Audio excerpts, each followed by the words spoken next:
नमस्कार, मैं हूं मोबिना महक और आप देख रहे हैं 60 न्यूज चैनल पर इस वक्त की खबर। आइए नजर डालते हैं आज की कुछ खास खबरों की ओर। नमस्कार, आप सभी दर्शकों को मेरी ओर से प्यार भरा नमस्कार। मैं आप सभी दर्शकों का सार्थ न्यूज़ चैनल में आपका अभिनंदन और स्वागत करता हूं। इस समय मैं हूं उत्तर प्रदेश के जनपद अमरोहा के ब्लॉक की ग्राम पंचायत मूडा मुकारी। यहाँ हमारे सचिन भाई फौजी भाई हैं। इनकी क्या क्या कार्यशैली रही, इनके जीवन परिचय के विषय में आज जानना चाहेंगे।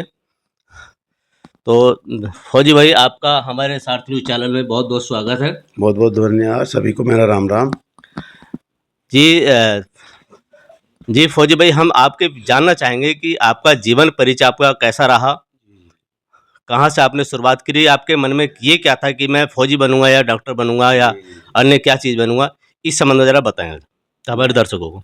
बचपन से प्राइमरी का पढ़ा हुआ हूँ। पहले वाले हमारे स्वर्गीय गुरुजी थे चेतराम सिंह जी, उनका प्रिय छात्र रहा। मैं प्राइमरी में पढ़ा हुआ हूँ और कक्षा 6 में जाके मुंडा खेड़ा पढ़ा।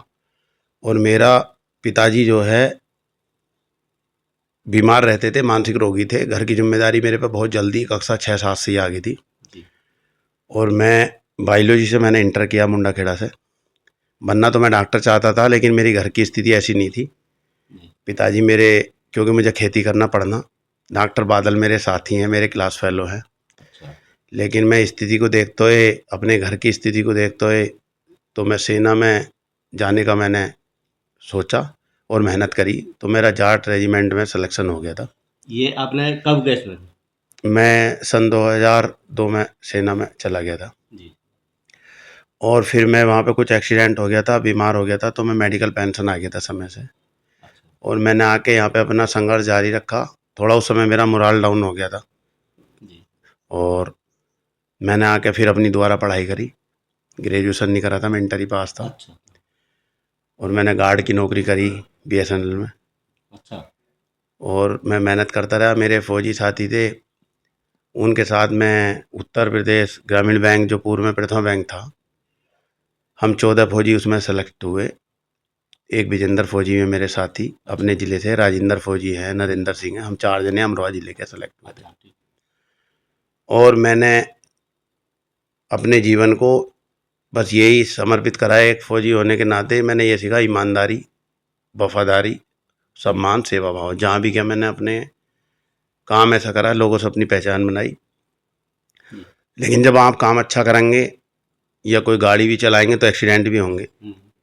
मेरा कुछ दलालों से भी पाला पड़ा, कुछ गुंडों से भी पड़ा।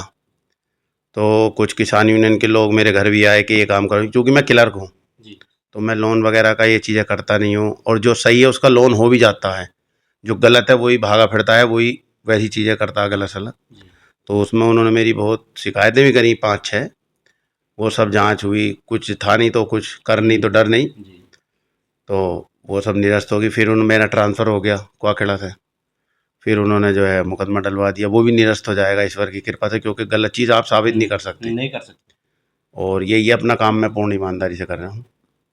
और यही कहता हूँ कि सरकारी कर्मचारियों की जो छवि खराब है, जैसे गुरुजी, हम परीक्षा देते हैं तो गुरुजी देते हैं नंबर, कितना हमने काम सही करा वो करा। तो अपने आप में तो सब हरिश्चंद्र और सच बोलने वाले। मान लो आप मेरे से पूछ रहे हैं तो मैं बोल रहा हूँ, अपनी गलती कोई बताता नहीं है। लेकिन सभी डिपार्टमेंट अगर अपनी गलतियों का मतलब है गलत काम आए, कोई उसका सम्मान करो, उससे बात तमीज़ से करो। कुछ लोग क्या है, रिश्वत मिल जाती तो अच्छे से बात करते हैं, आइए बैठिए चाय पीजिए, ये है वो है, और वैसे बात नहीं करते। अगर ये सुधर जाए, समाज में एक ऐसा मैसेज आता, फला डिपार्टमेंट को पूछिए आप कितने डिपार्टमेंट हैं, लेकिन फिर भी सेना के बारे में एक जो बेचारा पढ़ा लिखा भी नहीं है, मजदूर, वो भी एक सम्मान करता। क्यों करता उसको पता नहीं है, उसने देखा नहीं, लेकिन उसको पता है कि वहाँ ईमानदारी से काम होता। तो जो भी डिपार्टमेंट है, मैं तो ये कहना चाहूँगा आपके माध्यम से कि अपना काम एक बार ईमानदारी से करके देखें। और रिश्वत और दलाली एक ये ऐसे है, जो नशा होता है ना, नशे वाले जो ड्रग्स वगैरह लेते हैं, हम टीवी वगैरह में देखते हैं, उसमें उनका छूटता नहीं है, मर के ही छूटता है।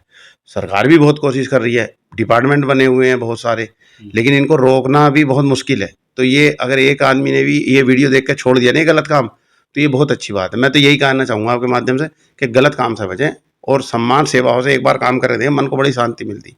मैं तो जहाँ भी जाता हूँ लोग याद करते हैं, 2-4 गुंडे दाएँ-बाएँ के परेशान रहते हैं, भई उनसे तो हमारा कोई वो है नहीं। चलिए, धन्यवाद। यही मेरा वो है। अच्छा, जैसे कि आप फौजी लाइन में थे, आप फौज में थे, उसमें आपको कहीं-कहीं ऐसा भी संघर्ष देखने को मिला होगा कि आपको काफ़ी संघर्ष करना हो, काफ़ी परेशानियाँ करनी पड़ी होंगी, ऐसा कोई क्षेत्र मिला आपको कहीं? नहीं, ऐसा तो मैं किसी क्षेत्र में नहीं रहा, लेकिन फ़ौज तो एक संघर्ष का ही नाम है। जैसे जीवन एक संघर्ष है ना, फ़ौजी आदमी जीवन भर संघर्ष से भरा ही उसका जीवन रहता है। और मैं आपके माध्यम से ये भी बताना चाहूँगा, फ़ौजी आदमी सर्विस कर रहा है तो उसको सब बोल देंगे दारू ले आना, ये सामान ले आना। फ़ौजी आदमी पे 2-3 बैग आप कभी देखना रेलवे स्टेशन 2-3 बैग उस पर लदे रहेंगे। वो अपने लिए तो कुछ करता ही नहीं, औरों के लिए रहता। और मैं भी ये बताऊँ, लोग खुश भी नहीं हो पाते, काम के लिए याद करते हैं फ़ौजी आदमी को। बाकी मैं तो ये कहूँगा जो शहीदों के परिवार है, फ़ौजी आदमी है, मैं मेडिकल इश्यूज़ है मेरे कुछ जो मैं नहीं बोल सकता माइक पे, तो ऐसे लोगों को जो है ना, अगर आप सम्मान भी नहीं कर सकते, चलो ठीक है आप सम्मान नहीं कर सकते, परेशान ना करें बेवजह। ये भी एक पाप का भागीदार बनता है, बेवजह किसी को तंग नहीं करना चाहिए। मैं तो आपके माध्यम से यही कहना चाहूँगा। हर आदमी फ़ौजी तो देखो हर आदमी संघर्ष करता है, जिस दिन वो फ़ौज में चला था, उस दिन से ही उसका संघर्ष चालू हो जाता। अच्छा, आप इससे फौज से आप रिटायर कब हुए थे और कब आपने इसको प्रथमा बैंक को जो आपने सर्विस मैं करे ज्वाइन कब किया? फ़ौज से आने के बाद मेडिकल आ गया था तो मेरा बहुत मोरल डाउन हो गया था। मेरा किसी काम में मन नहीं लग रहा था। ऐसा होता है ना, कुछ घटनाएँ जीवन में ऐसी हो जाती हैं कि आदमी परेशान हो जाता है और पेंशन में देखो खर्चा नहीं चल पाता जवानी में, अगर किसी के कोई मेडिकल इश्यूज़ हो जाते हैं। तो मैंने फिर आके अपनी खेती करी। खेती के साथ-साथ मैंने गार्ड की नौकरी करी। रात को मैं गार्ड की नौकरी करता था और दिन में अपनी खेती करता था। अच्छा। और भैंसा बुग्गी से अपने गन्ने मिल पे गन्ने मलेशिया। लेकिन मेरे दिमाग में ये चल रहा था, मैंने फिर आईटीआई करी। मैं जाना चाह रहा था रेलवे में और बिजली विभाग में भी जो है ना वैकेंसी निकली थी तभी मेरे दोस्तों ने बताया कि बैंक में भी निकली है। तो मैं 18 नवंबर 2013 को मेरा जो है मैसेंजर के पद पे, क्योंकि हम इंटर थे तो हम क्लर्क नहीं बन सकते थे डायरेक्ट, तो प्रथमा बैंक में हमारा चयन हो गया था। 14 फौजी थे हम। अच्छा। फिर मेरे एक साहब ने बताया, बहुत अच्छे साहब हैं बैंक के, कि तुम ग्रेजुएशन कर लो, तुम्हारा क्लर्क में प्रमोशन हो जाएगा। तो उन्होंने बताया, मैंने परमिशन लेके ग्रेजुएशन का, जैसे ही मैंने ग्रेजुएशन करा तो मेरा 2021 में मैं क्लर्क बन गया। तो मेरे एक साहब थे राजकुमार तेवतिया जी, उनसे मैंने अपनी मेडिकल और जो सेना की जो मेरी परेशानियाँ थी शारीरिक तो बताई, तो उन्होंने मुझे नज़दीकी कोखला बैंक भेज दिया था। मैंने वहाँ पे काम करके दिखाया, मेरी बैंक अव्वल रही काम में। कोई किसी प्रकार की मेरी आज तक कस्टमर को कोई शिकायत नहीं रही है। बाह्य व्यक्ति जो है ना, गुंडे जो अपना रौब दिखाने के लिए वो करते हैं, उन्हीं से हुआ। कस्टमर बतौर मेरे 13वां साल चल रहा, कोई शिकायत नहीं हुई। और सम्मान सेवा, क्योंकि मैं पंजाबी जाट हूँ, तो सम्मान सेवा भाव और एक सैनिक हूँ, तो ये तो किसी को मुझे बताने की भी या सर्टिफिकेट की ज़रूरत नहीं है कि मैं कितना वो कर सकता हूँ। और जातिवाद का कीड़ा हमारे अंदर होता नहीं है। तो सेना में मैं कम समय रहा, लेकिन मैंने इतनी चीज़ें सीख ली हैं, वहाँ जाने से मेरी बुद्धि का भी विकास हुआ, मैं अपने आप में जो मानता हूँ। और कोई ना कोई घटना ऐसी होती है जीवन में, उससे आदमी को सीखने को मिलता है। मैं हर घटना से, कोई निगेटिव भी है तो उससे कुछ ना कुछ सीख लेता हूँ, कुछ ना कुछ सीख लेता हूँ। और अब मैं मुंडा खेड़ा खादर में चल रहा हूँ और बहुत अच्छे लोग हैं वहाँ के और बहुत अच्छे से अपनी सर्विस देने का हम प्रयास कर रहे हैं। जी, जो अब आप यहाँ तक बैंक में आप जॉइन करिए आप और उसमें पीछे भी आपने सैनिक बने हैं, फ़ौज में आपने सर्विस की है और बड़ी ईमानदारी के साथ आपने सर्विस की है उसमें, तो ये सारा श्रेय फिर आपकी तरफ से किसको जाना चाहिए? सिरे तो मैं तो प्रभु को ही मानने वाला हूँ। प्रभु की ही समय घटना स्थान निश्चित होता है। मेरे साथ जो भी हुआ उस समय मैं परेशान था, लेकिन जो हुआ अच्छा हुआ। बैंक में आना था, लोग मिलने थे। अभी मेरे एल एक समस्या हो गई थी छोटी सी, तो हमारे कुछ लोगों ने कहा कि साहब जो है भेदभाव करते हैं। मैं साहब से मिला, मैंने जब उनको सुना और उनकी बातें जानी तो मैं दंग रह गया। जैसा लोग बताते हैं ना, कोई देखो रामचंद्र जी को, सीता जी को लोगों ने क्या कहा रामायण के अनुसार, और सत्यता को आप वो कर नहीं सकते, झूठ बना नहीं सकते। जब मैं उनसे मिला, मैंने समस्या बताई, इतने बढ़िया अधिकारी हैं। वो उन्होंने कहा कि हम फौजियों का बहुत सम्मान करते हैं, और ये भाव मुझे यहाँ छू गए, यहाँ दिल में। जब कोई आदमी जिससे आप मिले नहीं है और वो फौजियों के बारे में ये कहता, देखिए आपके बारे में कुछ कहता है, तो अच्छा तो लगता है। तो मुझे सैनिक होने का अपनी बैंक में इतना सम्मान मिला मेरे साथियों द्वारा, पब्लिक के द्वारा, मेरे अधिकारियों द्वारा, और उन्होंने मेरी समस्या को सुनकर तुरंत 5 मिनट के अंदर समाधान कर दिया। तो ऐसे अधिकारी हों तो हमारे बैंक डिपार्टमेंट का भी नाम ऊंचा होगा। बिना भेदभाव के, बिना उसके। और आप जाएंगे पब्लिक में या कहीं भी, सब तरह के लोग मिलेंगे, लेकिन जो होता है अच्छे के लिए होता। मैं बीमार हुआ सेना में, मेरे साथ कोई दिक्कत हुई, मैं यहाँ आया, मैंने स्ट्रगल करा, फिर गया। तो जहाँ का जो दाना पानी लिखा हुआ वो सब प्रभु की लीला है। जितना उसने जीवन दिया है वो उसी प्रकार से जीना है, आप उसमें कुछ कर नहीं सकते। तो मेरा जो श्रेय है मेरी प्रभु को ही जाता है। माँ बाप, मेरे पिताजी मुझे गाइड करने वाले नहीं थे, लेकिन जो पिताजी गाइड नहीं कर सकते थे, मानसिक रोगी 40 साल से, लेकिन मेरे पिताजी ने कभी मुझे थप्पड़ नहीं मारा, मेरे पिताजी ने कभी मुझे डांटा नहीं। और वैसे अगर देखा जाए तो मैं भावुक भी हो जाता हूँ। मेरे पिताजी का मतलब मानसिक रोग होते मेरे लिए बहुत ही, मेरे पास शब्द नहीं है बोलने के लिए जितना हो रहा मुझे। मतलब कहीं भी बचपन तो मेरा तंग कटा है भाई, पिताजी जिसके बीमार हो जवानी में गुजर जाए उसको दिक्कत तो होती है, लेकिन उन्होंने मुझे कभी भी कुछ कहा नहीं, मेरी हाँ हाँ रखी। तो ये मेरे पिताजी का। और माँ हमारी सीधी है, माँ ने बेचारी ने कभी कुछ कहा नहीं, कभी कोई थप्पड़ नहीं मारा। माँ भी हमारी बहुत सीधी। तो यही स्ट्रगल करा है। भाई छोटा था, उसको पढ़ाया लिखाया। हाँ, मैं एक बात और कहना चाहूँगा, मैं मोंटेसरी में नहीं पढ़ा तो मेरी इंग्लिश कमज़ोर थी, मेरी हिंदी गणित बहुत अच्छा। तो मैंने, जब मैं छोटा ही था तो मैंने सोचा यार मैं तो नहीं पढ़ पाया, मैं अपने भाई को पढ़ाऊँगा। तो मैंने अपने भाई को मोंटेसरी में पढ़ाया, और उस समय 20 रुपये महीना फीस आती थी, जो हमारे लिए बहुत कठिन थी।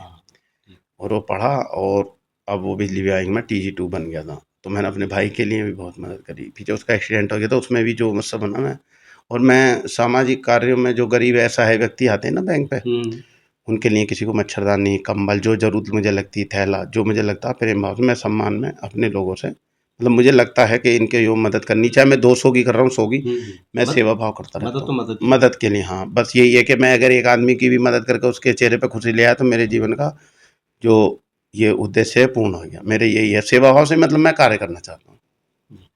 अच्छा, जो अब आने वाली पीढ़ी है, जैसे कि आपका संघर्ष आपने किया है और जैसे कि आपने ईमानदारी के साथ मेहनत की, तो आप जनता से आप क्या कहना चाहेंगे इस संबंध में? देखो, जनता को तो मैं नहीं सुधार सकता, या कोई नहीं सुधार सकता, मेरा अपना पक्ष है।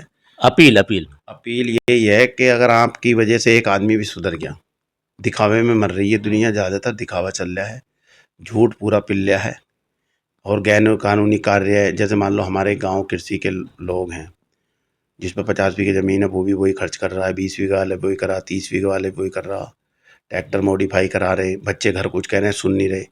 ये एक आने वाले समय में एक ज्वालामुखी से तैयार हो रहा है, जो 10-20 साल में ऐसा फटेगा, बहुत बड़ी समस्या खड़ी हो जाएगी, जो मुझे लगता है बच्चों का।